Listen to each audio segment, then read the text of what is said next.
স্মরণকালের ভয়াবহ বন্যায় নোয়াখালীর ক্ষতিগ্রস্ত ২,০০০ প্রান্তিক মৎস্য চাষীদের মাঝে মাছের পোনা বিতরণ করা হয়েছে। বেগমগঞ্জ, সেনবাগ, কবিরহাট ও সদর উপজেলা সহ বিভিন্ন উপজেলায় ক্ষতিগ্রস্তদের মাঝে এসব মাছের পোনা বিতরণ করা হয়। সরকারের ধন্যবাদ।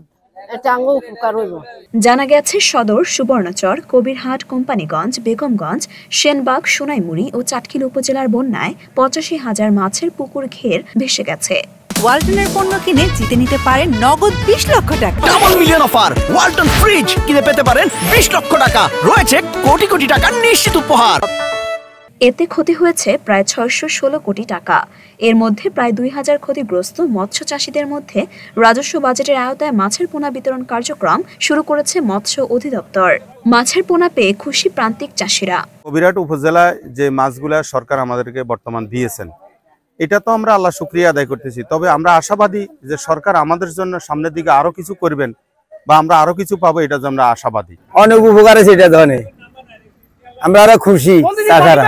বন্যায় ক্ষতিগ্রস্ত প্রান্তিক চাষীদের পুনর্বাসনের জন্য রাজস্ব বাজেটের আওতায় মাছের পোনা বিতরণ কার্যক্রম বলে জানিয়েছেন সিনিয়র উপজেলা মৎস্য কর্মকর্তা মানস মণ্ডল। দপ্তরের পূর্বে যে রাজস্ব খাতের যে পোনাটা বিভিন্ন প্রাতিষ্ঠানিক জলাশয়ে অবতরণ করা হতো, বর্তমানে তা আমরা বন্যা পরিস্থিতির কারণে আমরা প্রান্তিক চাষীদেরকে সামান্য যাতে পুনর্বাসনের অংশ হিসাবে ৪ কেজি করে পোনা বিতরণ করে, যাতে এই পোনাটা নিয়ে তারা একটু ইন্সপায়ার্ড হয় বা একটু তাদের সহায় হয় এবং তারা মাছ চাষটা ধরে রাখে।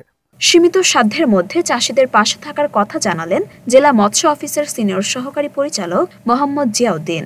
আগামীতে বরাদ্দ আসলে তা ক্ষতিগ্রস্ত চাষীদের মাঝে পৌঁছে দেওয়া হবে। আমাদের সীমিত সাধ্যের মধ্যে আমরা মোটামুটি ২,০০০ মৎস্য চাষীকে, ক্ষতিগ্রস্ত মৎস্য চাষীদেরকে আমরা ত্রাণ বিতরণের আওতায় নিয়ে আসছি।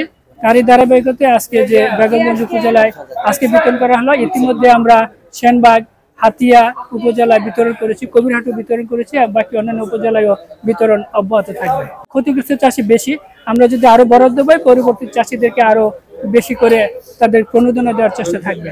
এটা আমরা মন্ত্রণালয়ে লিখেছি, আশা করি আমরা এই প্রচেষ্টা অব্যাহত থাকবে।